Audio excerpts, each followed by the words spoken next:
Moi, eli mulla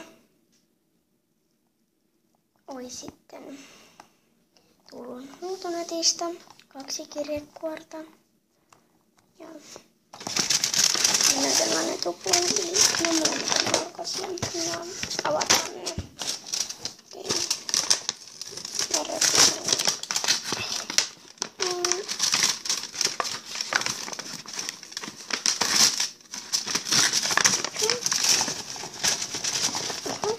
Eli mä tilasin hirveästi.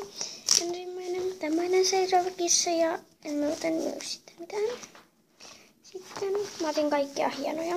Tämmönen pingviini, tää on tosi söpö. Tämmönen mäyräkoira. Ihana. Mun ensimmäinen vanha. Tällainen ihana koiranpentu. Ihana pöllö. Tällainen lisko vähän niinkun. Tää on petsi. Sitten ihana tämmönen cocker spanieli. Siinä oli kaikki.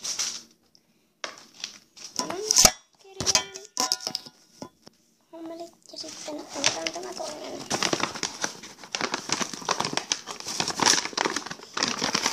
Ne on helppo avata. Okei. Ihan ensimmäiseksi sieltä tuli tällainen keijupetsi, sörtti. Sitten sieltä tuli tämmönen fretti, tosi ihana. Sitten tämmönen pupu, sörtti. Tämmönen ihana vauva, petsi.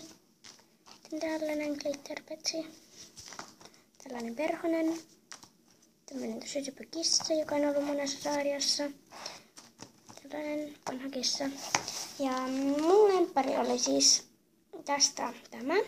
Ja tuosta toisesta kirjeestä mun lemppari oli tämä pöllö.